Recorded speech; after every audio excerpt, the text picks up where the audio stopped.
Okay, let's start. So, hello, good morning students. स्वागत है आप सभी का आज के लेक्चर में। और आज हम स्टार्ट करने जा रहे हैं एक नया चैप्टर आप लोगों के लिए, और इस चैप्टर का नाम है करंट इलेक्ट्रिसिटी। क्या नाम है इसका? Current electricity. जी हाँ, इसका कुछ पोर्शन आप पढ़ चुके हैं पिछली क्लासेस में, और अब हम स्टार्ट करने जा रहे हैं इसे। और आज हम बेसिकली इसके बहुत ही फंडामेंटल जो पार्ट्स हैं, टर्मिनोलॉजी हैं, उसकी हम चर्चा करेंगे, उससे ज़्यादा कुछ नहीं। ठीक है, तो basically electricity that means current की ही बात हो रही है।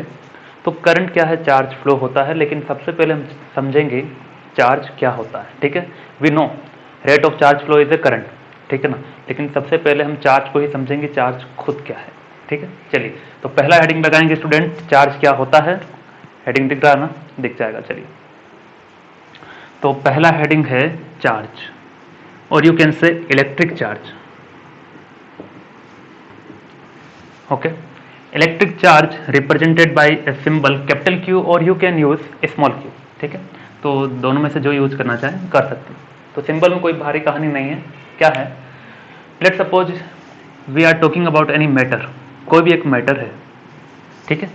We are talking about any matter at fundamental level. At fundamental level matter consist of atoms. ठीक है, यानी कि कोई भी जो मैटर है वो बहुत सारे एटम से मिलकर बना होता है। बहुत सारे एटम जब मिलते हैं तो मॉलिक्यूल्स, कंपाउंड्स, ये सब फॉर्मेशन होते हैं। तो हम we are talking about the atom, जो कि उसका क्या है? फंडामेंटल पोर्शन, यानी कि छोटे से छोटा पोर्शन जो होगा उसका एक एटम होगा। ठीक है, चलिए तो एटम की अगर हम बात करते हैं तो एटम में ऐसा स्ट्रक्चर हम देखते हैं कि बीच में होता है एक न्यूक्लियस, इलेक्ट्रॉन उसके चारों ओर घूमते रहते हैं। बस इतनी कहानी हम जानते हैं। हाँ सर, इतनी कहानी जानते हैं। तो एटॉमिक एक स्ट्रक्चर बनाया मैंने, इट्स ए एटॉमिक स्ट्रक्चर। ठीक है, जो आपने केमिस्ट्री वगैरह में पढ़ भी लिया होगा। अब बात ये आती है कि ये जो बीच वाला पोर्शन है इसे कहते हैं न्यूक्लियस। क्या कहते हैं? न्यूक्लियस। ठीक, और इस न्यूक्लियस के चारों ओर जो ऑर्बिट्स होते हैं इनमें इलेक्ट्रॉन रिवॉल्व करता रहता है। ठीक है, तो मैंने कुछ इलेक्ट्रॉन दिखा दिए। ठीक है, जस्ट फॉर एग्जाम्पल। ठीक, अब न्यूक्लियस है तो न्यूक्लियस के अंदर क्या क्या होते हैं स्टूडेंट्स? न्यूक्लियस के अंदर होता है क्या क्या होगा? प्रोटॉन और न्यूट्रॉन। ठीक है, प्रोटॉन एंड न्यूट्रॉन, और एक हमें मिल गया क्या? इलेक्ट्रॉन। चलिए यहां तक ठीक? ओके, यानी कि what we have discuss up till now कि there is a matter. Matter जो है एटम से मिलकर बना है, और कोई भी जो एटम है उसका एक होता है एटॉमिक स्ट्रक्चर। एटॉमिक स्ट्रक्चर मैंने कोई एक रफ एग्जांपल लिया है, जिसमें क्या होगा? एक न्यूक्लियस होगा, न्यूक्लियस के चारों ओर इलेक्ट्रॉन क्या करते हैं? रिवॉल्व करते हैं। ओके, इतना समझ में आता है। अब न्यूक्लियस के अंदर होते हैं दो पार्टिकल, प्रोटॉन और न्यूट्रॉन। ठीक है, तो इन दोनों को कंबाइंडली न्यूक्लियस में रखा गया। ठीक, इसके चारों ओर रिवॉल्व कर रहे हैं इलेक्ट्रॉन। यानी कि किसी भी एटम के अंदर 3 फंडामेंटल पार्टिकल्स होते हैं। कितने? तो देयर आर 3 फंडामेंटल पार्टिकल्स। पहला है इलेक्ट्रॉन, है ना। पहला क्या है? इलेक्ट्रॉन है। दूसरा क्या होगा? प्रोटॉन होगा। तीसरा होगा न्यूट्रॉन। चलिए, तो पहला है इलेक्ट्रॉन, दूसरा है प्रोटॉन, तीसरा है न्यूट्रॉन। ठीक, इलेक्ट्रॉन जो होता है वो नेगेटिवली चार्ज होता है। कैसा चार्ज होगा? नेगेटिवली चार्ज होगा। ओके, प्रोटॉन जो होगा वो पॉजिटिवली चार्ज होगा, मतलब इसके ऊपर पॉजिटिव चार्ज होगा। और न्यूट्रॉन जो होता है इसके ऊपर कोई चार्ज नहीं होता, चार्जलेस, या फिर यूँ कहेंगे कि ओवरऑल इस पर कोई चार्ज नहीं होता, यानी कि न्यूट्रल होता है। क्या होता है? न्यूट्रल होता है।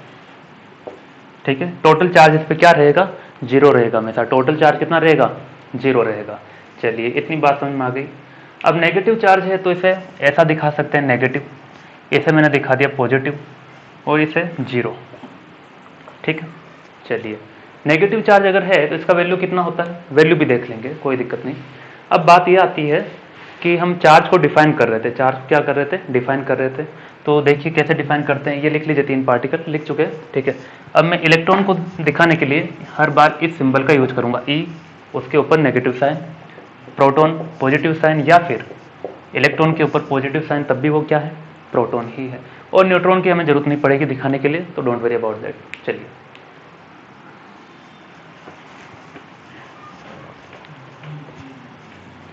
अब हम इलेक्ट्रिक चार्ज को डिफाइन करते हैं।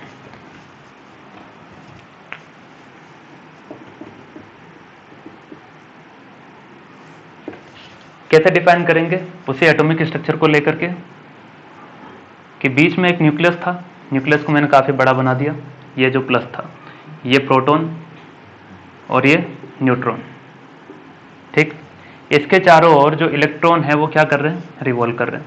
तो यूं ही दो तीन इलेक्ट्रॉन दिखा दिए मैंने घूमते हुए, दिख गए। चलिए, इसके ऊपर तो कोई चार्ज है नहीं, तो इसकी चर्चा नहीं की जा सकती। लेकिन प्रोटॉन के ऊपर चार्ज है, कैसा, पॉजिटिव चार्ज है, ठीक है, पॉजिटिव चार्ज है। और इलेक्ट्रॉन पे कैसा चार्ज है, नेगेटिव चार्ज। तो इन दोनों की अगर हम बात करते हैं, इन दो पार्टिकल के बीच की, ये पॉजिटिव और ये नेगेटिव, तो पॉजिटिव और नेगेटिव के बीच में फोर्स होगा कैसा, पॉजिटिव और नेगेटिव के बीच में अट्रैक्शन फोर्स होगा, सही है। अट्रैक्शन फोर्स, किस टाइप का attraction force, it's a electric force, क्योंकि इलेक्ट्रिक चार्ज के बीच में जो फोर्स होगा, तो इसे क्या कहेंगे, अट्रैक्शन फोर्स, या फिर ये फोर्स कौन सा होगा, इलेक्ट्रिक फोर्स होगा, ठीक है। या फिर ऐसा लिखो, इलेक्ट्रिक फोर्स ऑफ अट्रैक्शन, ठीक है, इलेक्ट्रिक फोर्स ऑफ अट्रैक्शन। अच्छा, अट्रैक्शन है तो रिपल्शन भी तो होना चाहिए। तो देखो, इलेक्ट्रॉन और इलेक्ट्रॉन के बीच में लगने वाला फोर्स क्या होगा, रिपल्सन होगा, क्योंकि दोनों का चार्ज कैसा है, सेम है, ठीक है। तो इलेक्ट्रॉन यानी कि नेगेटिव और इलेक्ट्रॉन के बीच में लगने वाला फोर्स कैसा होगा, रिपल्सिव, ठीक है। तो इसे क्या कहेंगे, इलेक्ट्रिक फोर्स ऑफ रिपल्शन, ठीक है ना। So it's a electric force of repulsion, ठीक। अब बात यह आती है कि ये एटम तो क्या था, मैटर के फंडामेंटल पोर्शन पर है, ऐसा तो नहीं बाहर कहीं पड़ा है, बाहर नहीं पड़ा है ना। लेकिन फिर भी कि एटम था, एटम के अंदर तीन फंडामेंटल पार्टिकल थे, इलेक्ट्रॉन, प्रोटॉन, न्यूट्रॉन। इलेक्ट्रॉन पर नेगेटिव चार्ज है, प्रोटॉन पर पॉजिटिव चार्ज है, न्यूट्रॉन पर न्यूट्रल है, यानी कि जीरो चार्ज है। बात यह आ गई उसके बाद कि इलेक्ट्रॉन और प्रोटॉन यानी कि जो ऑपोजिट नेचर के जो चार्ज हैं, उनके बीच में लग रहा था कैसा force, attraction force. Same nature के जो चार्ज हैं उनके बीच में लग रहा है क्या, रिपल्सिव फोर्स, ठीक। यहां से एक ऑब्जर्वेशन मिल गया कि same charge of same nature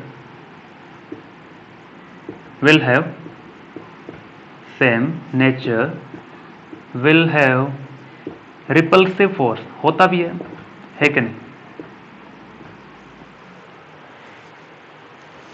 और charge of opposite nature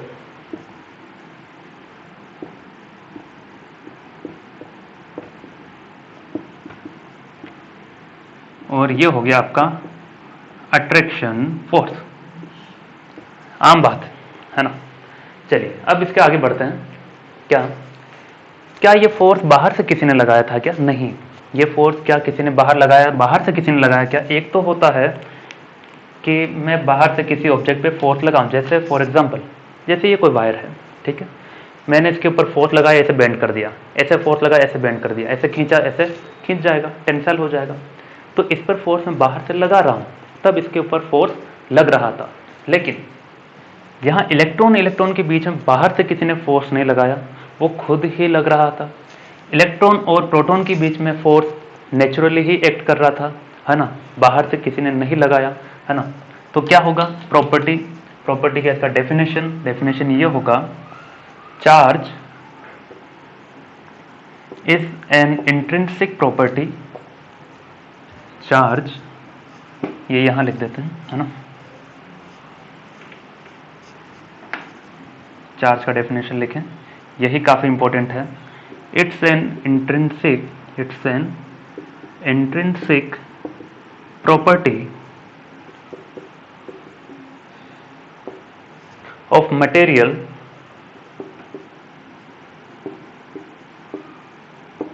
which creates electrical force or electric force between fundamental particles.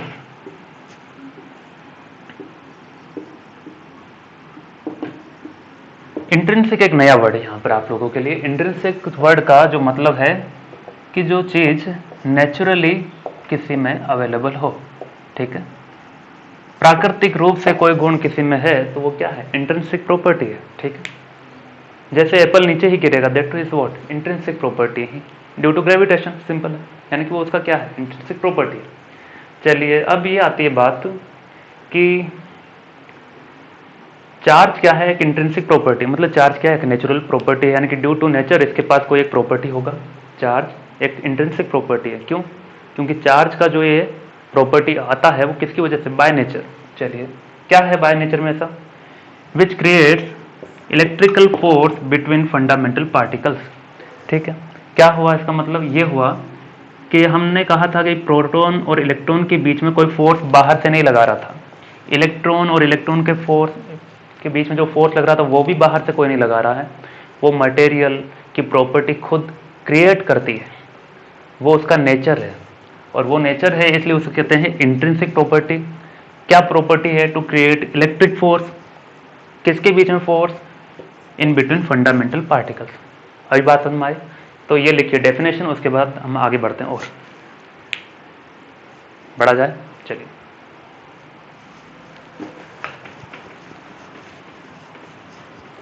तो चार्ज एक इंट्रिंसिक प्रॉपर्टी है जो इलेक्ट्रिक फोर्स जनरेट करती है किसके बीच में? फंडामेंटल पार्टिकल्स के बीच में।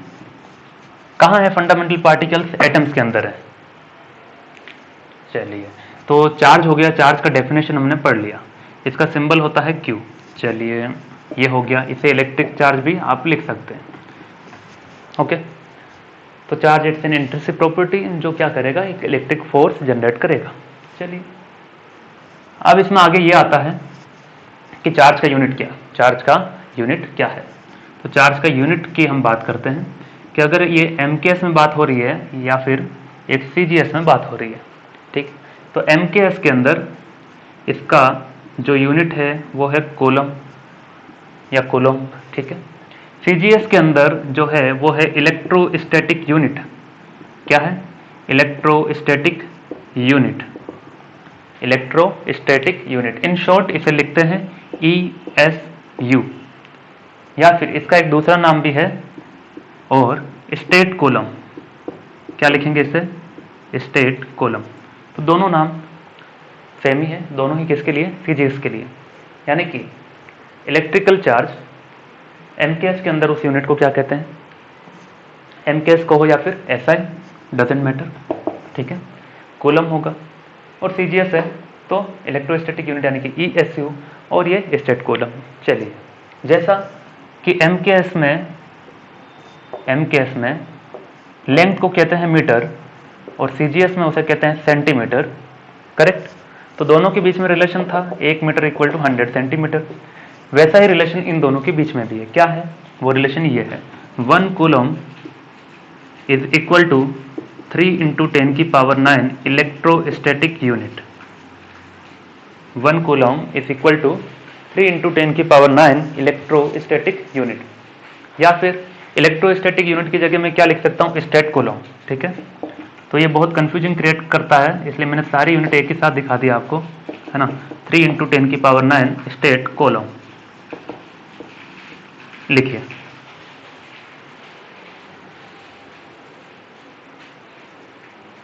हो गया लिख करके? चलिए तो ये तो हो गई दो तरह की यूनिट्स की बात। अब अगला ये आता है स्टूडेंट कि इन MKS और CGS के अलावा, MKS और CGS के अलावा एक सब सिस्टम की बात करते हैं, यानी एक और सिस्टम की बात है यहाँ पर EMU। यह है इलेक्ट्रोमैग्नेटिक यूनिट। इलेक्ट्रोमैग्नेटिक यूनिट, ठीक। इट्स ए सब सिस्टम, ठीक है, सब सिस्टम ऑफ यूनिट्स।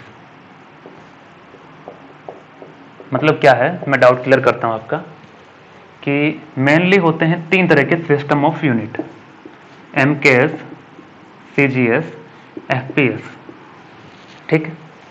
लेकिन इनको भी आगे बहुत से पार्ट्स में डिवाइड किया जाता है, हर एक सिस्टम को, CGS को, FPS को, ठीक है। तो ये भी क्या है, किसी एक सिस्टम ऑफ यूनिट का पार्ट है, यानी कि सब सिस्टम ऑफ यूनिट किसका है, क्या है, उससे लेना देना नहीं है, बस है उतना हमें ध्यान रखना है। केवल एक छोटा सा नोट बना के हमें रखना है कि इलेक्ट्रोमैग्नेटिक यूनिट कुछ होता है, और इलेक्ट्रोमैग्नेटिक यूनिट का दूसरा नाम भी होता है एब कूलम, ठीक है। इन शॉर्ट लिखो एब कूलम। अब इसके बीच में भी कुछ रिलेशन है, क्या रिलेशन है देखिए, it's 1 electromagnetic unit is equal to 10 coulomb, 10 coulomb, ठीक है। या फिर 1 कूलम की जगह क्या लिख सकते हैं, इसे ऐसा लिख सकते हैं 1 EMU is equal to 10 into 1 coulomb. कोई फर्क पड़ेगा क्या, नहीं पड़ेगा। अब 1 कूलम को क्या लिख सकते हैं, 3 इंटू 10 की पावर 9 स्टेट कूलम लिख सकते हैं, या फिर इलेक्ट्रोस्टैटिक यूनिट, यानी कि कन्वर्जन आप कर सकते हैं जिसके बीच में चाहे, ठीक है। इलेक्ट्रोस्टैटिक यूनिट 10 की पावर 9 और 10 की पावर 1 कितना हो गया, 10 की पावर 10 हो गया,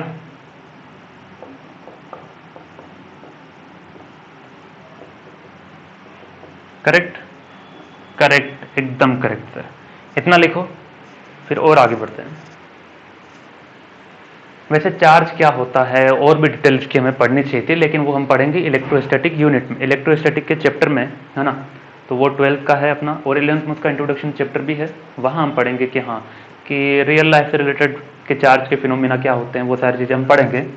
तो डोंट वरी अबाउट दैट। अभी केवल मैं आपको एक छोटा सा इंट्रोडक्शन की चार्ज बस होता क्या है उसकी बेसिक सी जानकारी।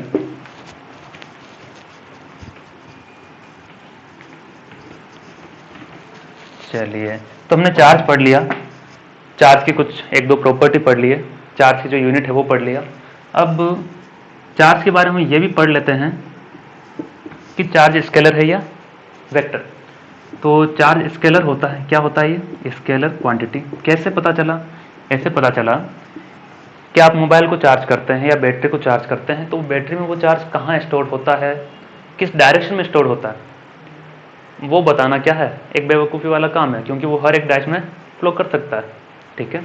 तो अगर मान लीजिए इस पर मैंने कुछ चार्ज पुट किया, मैंने खुद चार्ज दिया, ये कोई प्लेट है, मेटल प्लेट है, ठीक है। मेटल प्लेट को मैंने कुछ चार्ज दिया, लेट से Q इक्वल टू 2 कूलम, ठीक है। अब 2 कूलम जो होगा, अब पूरी बॉडी पर डिस्ट्रीब्यूट हो जाएगा, हर जगह हो जाएगा। तो अगर हर जगह हो जाएगा तो मैं डायरेक्शन कैसे बताऊंगा, है ना। वैसे ही बैटरी को चार्ज करते हैं तो बैटरी में वो क्या है, आयंस के रूप में हर जगह फैल जा रहा है, यानी उसका डायरेक्शन वहाँ पर भी क्या है, नहीं बताया जा सकता, ठीक है ना। तो चार्ज क्या है, स्केलर क्वांटिटी। चलिए, चार्ज हो गया स्केलर क्वांटिटी। इसके बाद और आगे बढ़ा जाए,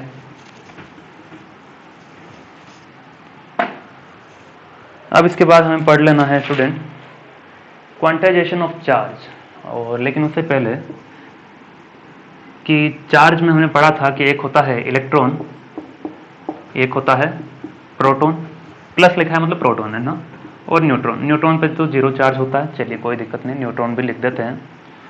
इलेक्ट्रॉन पे जो चार्ज है माइनस के 1.6 इंटू 10 की पावर माइनस 19 कूलम, कितना होता है, माइनस 10 की पावर 19 कूलम, ठीक है। चलिए पहले इसकी ही चर्चा कर देते हैं। मास ऑफ इलेक्ट्रॉन क्या होता है, मास ऑफ इलेक्ट्रॉन 9.1 इंटू 10 की पावर माइनस 31 किलोग्राम, ठीक। दूसरा, अब प्रोटॉन की बात करते हैं। जितना चार्ज इलेक्ट्रॉन पर है उतना ही चार्ज प्रोटॉन का ही है, लेकिन माइनस की जगह क्या आ जाएगा, प्लस, क्योंकि यहाँ माइनस की जगह क्या है, प्लस। चलिए, प्लस तो लिखने की जरूरत है ही नहीं, प्लस ही है, नहीं लिखा तो ओके। और मास ऑफ प्रोटॉन क्या हो जाएगा, 4 times of the mass of electron, जो भी होगा, ठीक है। अच्छा, न्यूट्रॉन पर क्या होगा, न्यूट्रॉन पे चार्ज 0 होता है, चार्ज 0 होता है, इट्स न्यूट्रल, ठीक है। तो जो डाटा याद रखना है मोस्टली वो मैंने आपको लिखवा दिया, ठीक। चलिए आगे बढ़े। अगला अपना है क्वांटाइजेशन ऑफ चार्ज।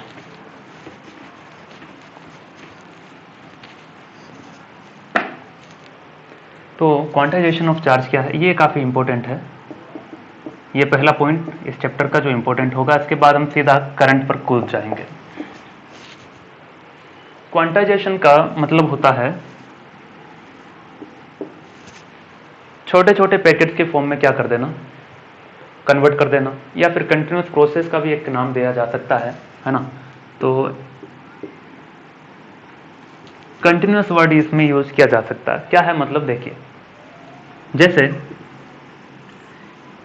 इसके जैसा कोई मेटल प्लेट है, इसके जैसा है, ठीक है, इतना लेंथ विड्थ ऐसा है, कुछ मेटल विड्थ मैंने दिखाया, यहाँ कोई मेटल दिखाया, प्लेट है ये, इसको मैंने एक इलेक्ट्रॉन दिया। कितना इलेक्ट्रॉन दिया? एक इलेक्ट्रॉन, कि तुम एक इलेक्ट्रॉन लो और राजा बन जाओ, ठीक है। तो बताओ इसके पास टोटल चार्ज कितना, तो हम कहेंगे सर टोटल चार्ज इसके ऊपर एक इलेक्ट्रॉन है, ठीक है। और ई माइनस को मैं क्या लिख सकता हूँ, 1 × 10⁻⁻19 कूलम। माइनस ऑफकोर्स माइनस आएगा क्योंकि वो इलेक्ट्रॉनिक चार्ज है। तो माइनस के लिए दिखाता है वो क्या है, नेगेटिव नेचर का, यानी कि इलेक्ट्रॉन्स है वहाँ पर। एक इलेक्ट्रॉन दिया है तभी तो क्या आएगा, माइनस आएगा, ठीक है। तो वो हमें पता है, नहीं लिखेंगे तब भी चलेगा। नहीं लिखा मतलब क्या है, हम मैग्नीट्यूड की बात कर रहे हैं।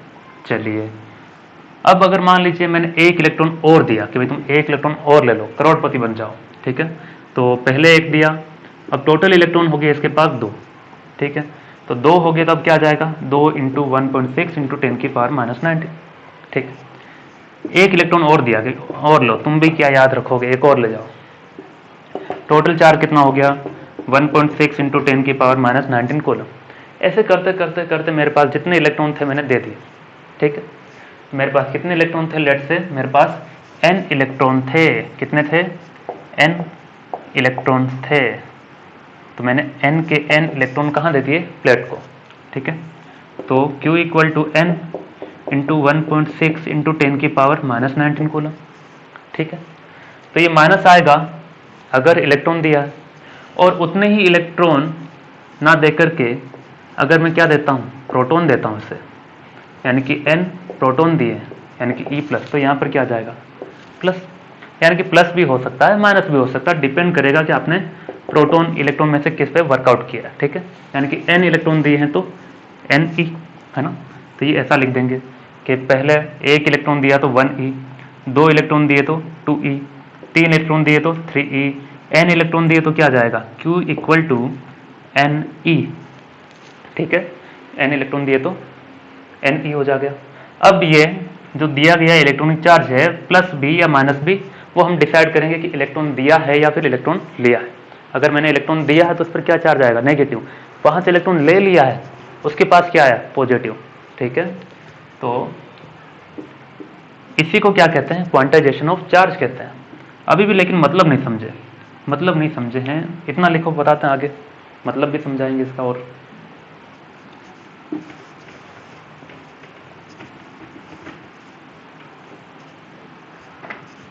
मतलब ये था कि मैंने कहा कि एक इलेक्ट्रॉन लो तुम, तो आपने झट से मुंह उठा के दिया कि एक इलेक्ट्रॉन है इसके ऊपर टोटल चार्ज, सही है।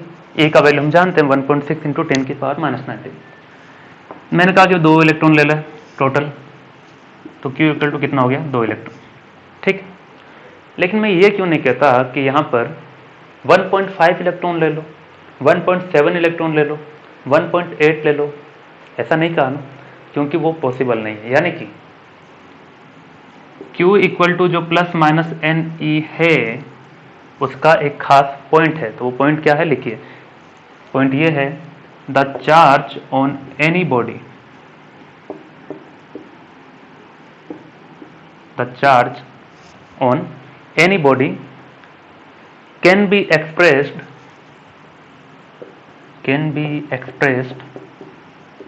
as integral multiple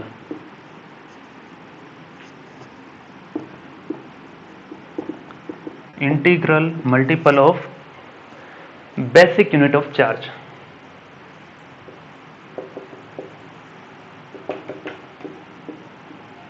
ठीक, क्या है इसका मतलब, चार्ज ऑन एनी बॉडी, आपने किसी बॉडी को भी चार्ज दिया, it can be expressed as an integral multiple, मतलब कि यहाँ पर n की जगह आप +-1 E लिख सकते हो, +-2E लिख सकते हो, +-3E, +-4E।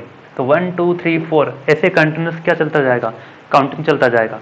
तो वही क्या है, इंटीग्रल मल्टीपल है, यानी कि इंटीजर आएगा हर बार, क्या आएगा, इंटीजर आएगा। दैट मीन्स यहाँ पर जो n है वो क्या है, इंटीजर है। ठीक है, n जो है वो क्या है, इंटीजर है। चलिए, और प्लस माइनस क्या दिखाएगा, उसका नेचर दिखाएगा। E क्या है, इलेक्ट्रॉनिक चार्ज है। Q क्या है, टोटल चार्ज है।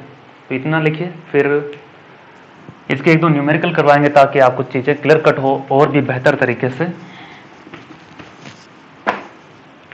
तो Q equal to +-NE। Q है total charge on body, N क्या है कि कितने इलेक्ट्रॉन दिए। मैंने जब 1 इलेक्ट्रॉन दिया तो 1E लिखा था, 2 इलेक्ट्रॉन दिए तो 2E, N दिए तो Ne। तो ये क्या है, नंबर ऑफ इलेक्ट्रॉन्स है, और जो हमेशा क्या होगा, इंटीजर्स होंगे। चलिए, और E क्या है, इलेक्ट्रॉनिक चार्ज है, इलेक्ट्रिक चार्ज है, जिसका वैल्यू क्या होता है 1.6 × 10⁻⁻90। ठीक, अब प्लस या माइनस हम अपने अकॉर्डिंग लेंगे कि क्या हो रहा है, इलेक्ट्रॉन दे रहा है या इलेक्ट्रॉन ले रहा है। अगर इलेक्ट्रॉन दे रहे हैं किसी बॉडी को तो वहाँ नेगेटिव आएगा, इलेक्ट्रॉन ले रहे हैं तो उसके ऊपर पॉजिटिव आ जाएगा। ठीक है, चलिए, तो अब इसमें एक बात और भी आएगी, क्या आएगी कि इससे हमने जो सीखा वो ये कि पहली बात, जो चार्ज होगा वो हमेशा ही इंटीजर के फॉर्म में ही आएगा, यहाँ इंटीजर ही आएगा। ऐसा नहीं है कि आप 1.5 इलेक्ट्रॉन दें, वो पॉसिबल नहीं है, वो पॉसिबल नहीं है। इस टॉपिक से हमने ये सीखा, आप इंटीजर की फॉर्म में ही किसी को इलेक्ट्रॉन दे या ले सकते हैं, पॉइंट के फॉर्म में नहीं। यही हमें बताता है क्या, क्वांटाइजेशन ऑफ चार्ज। ठीक है, चलिए, अब हम एक सवाल लेते हैं, उससे आपकी जो कंसेप्ट ग्रैब करने की इसमें जो पावर रहेगी और बढ़ जाएगी कि हाँ ये एग्जैक्टली और क्या कहता है। क्वेश्चन लिखिए, how many electrons are there in 1 coulomb. How many electrons are there, how many electrons are there in 1 coulomb of negative charge, in 1 coulomb of negative charge,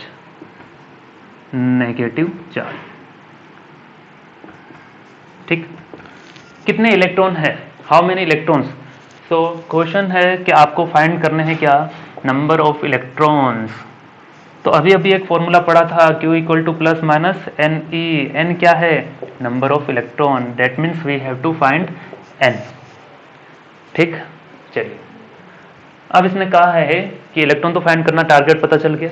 कब, when it, how many electrons are there in 1 coulomb, मतलब total charge कितना दिया है, 1 coulomb दिया है, यानी कि capital Q का वैल्यू है 1 कूलम। ठीक, ओके, ऑफ नेगेटिव चार्ज, यानी कि ये कैसा चार्ज है, नेगेटिव चार्ज है। चलो बढ़िया, तो Q इक्वल टू क्या होता है, +-NE होता है ना। किसकी बात हो रही थी, नंबर ऑफ इलेक्ट्रॉन की, यानी कि how many electrons are there, मतलब इलेक्ट्रॉन की बात हो रही है तो इलेक्ट्रॉन दिए होंगे, है ना, तो माइनस लगाया। ठीक है, और वैसे इसने कहा है कि नेगेटिव चार्ज है तो मैंने नेगेटिव ले लिया। अब Q का वैल्यू खुद कितना है, -1 है, माइनस N का वैल्यू तो हमें निकालना है, N का वैल्यू निकालना है। E का वैल्यू कितना होता है, 1.6 × 10⁻⁻19, माइनस माइनस कट गया।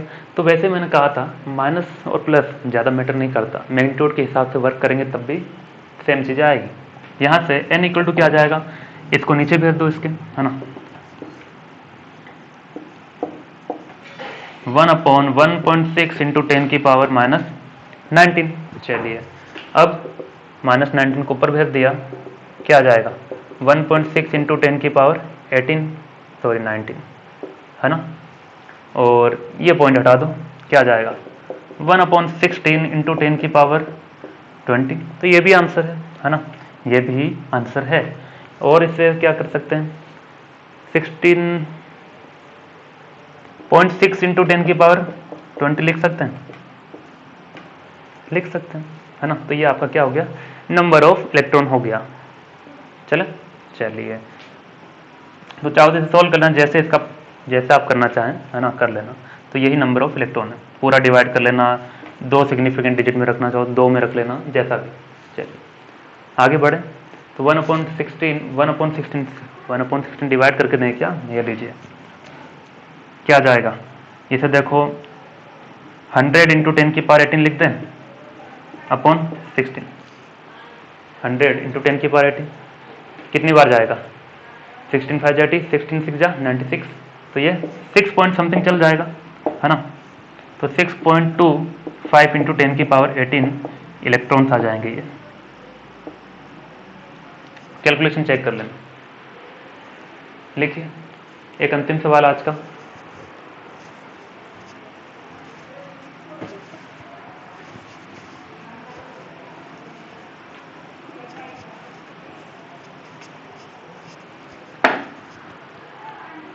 एक है sphere of lead, sphere of metal, of a metal,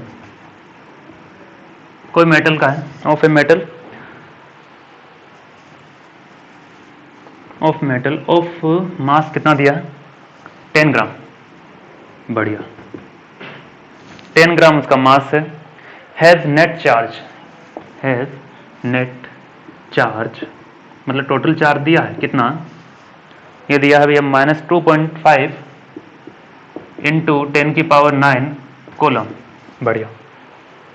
find the number of axis electrons on the sphere. Okay, find the number of axis electrons on sphere. तो क्या given है, क्या find करना, पहले तो वो समझते हैं। तो मास गिवन है, मास की जरूरत पड़ेगी तो ले लेंगे। नेट चार्ज कितना, नेट चार्ज यानी कि क्यू दिया है -2.5 इंटू 10 की पावर 9 कूलम। चलिए find the number of excess electron, यानी कि क्या फाइंड करना है, number of electron. So you have to find N. अब क्यू इक्वल टू क्या होता है, N E, N equal to क्या आ जाएगा, क्यू अपॉन ई, ठीक है। क्यू का वैल्यू कितना दिया, -2.5 इंटू 10 की पावर 9, ई यानी कि इलेक्ट्रॉनिक चार्ज, इलेक्ट्रॉन का चार्ज क्या होगा, नेगेटिव, सो -1.6 इंटू 10 की पावर -19 कैंसिल। चलिए क्या आ जाएगा, 25/16, पॉइंट से पॉइंट कट जाएगा, है ना, और ये ऊपर चला जाएगा इंटू 10 की पावर 19 20 28, ये कितना आ जाएगा 1 पॉइंट समथिंग, है ना, 1 पॉइंट समथिंग यानी कि 1.5 इंटू 10 की पावर 28, डेट्स इट, यानी कि इतने एक्सेस इलेक्ट्रॉन हैं, ठीक है। तो इसी के साथ आज का अपना लेक्चर कंप्लीट हुआ। आज मैंने केवल आपको इंट्रोडक्शन दिया चार्ज का, चैप्टर स्टार्ट किया ही नहीं है ना। चैप्टर स्टार्ट करेंगे हम नेक्स्ट लेक्चर में, और इसमें कोई डाउट रहा है तो हम लाइव लेक्चर ले लेंगे, चलेगा, ठीक है। तो तब तक के लिए टाटा, पढ़ते रहिए, मज़े करते रहिए।